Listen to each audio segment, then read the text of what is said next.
আবারও কৈলাসহর টিলাবাজার দ্বাদশ শ্রেণী বিদ্যালয়ে দুঃসাহসিক চুরিকাণ্ড সংঘটিত হলো। ঘটনার রবিবার জানা গেছে যে গতকাল রাতে কোনো এক সময় টিলাবাজার দ্বাদশ শ্রেণী বিদ্যালয়ের নতুন বিল্ডিংস থেকে 10টি সিলিং ফ্যান চুরি করে নিয়ে যায় চোরের দল।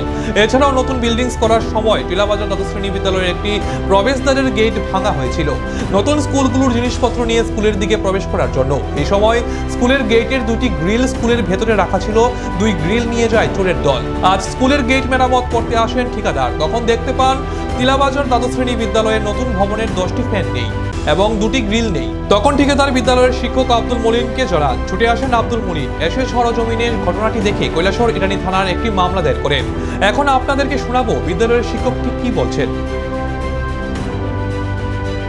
তো কনস্ট্রাকশনের মাল ঢুকাইতে গিয়া বাইরের যে গেটটা আছে এই গেটটা একটু ভাঙতে লাগছে।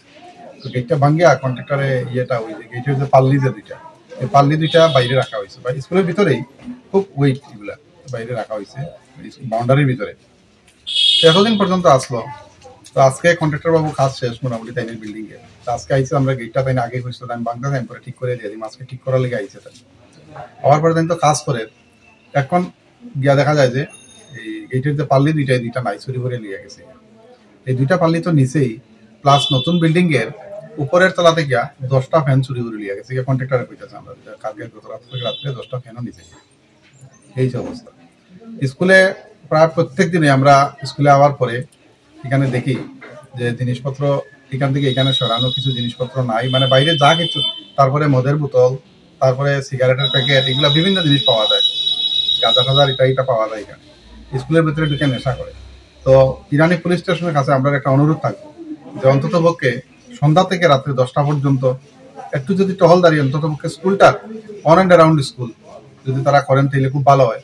আর স্কুলের যে গ্যালারিটা আছে, গ্যালারির নিচেও খুব বেশি পরিমাণে এখানে মাদক সেবন করা হয়। তো আমরা অনুরোধ করবো, এর আগে ইরানি থানা থেকে আমাদের এখানে নেশা বিরোধী বিভিন্ন কার্যক্রম ওনারা করছেন, আমরাও হেল্প করছি, কিন্তু প্র্যাকটিক্যালি যদি পুলিশ প্রশাসন থেকে পদক্ষেপ না নেওয়া হয় তাহলে এটা আটকানো সম্ভব নয়। কারণ রাত্রে স্কুলটা একদম নেশাখোরদের আড্ডা হইয়া দাঁড়ায়।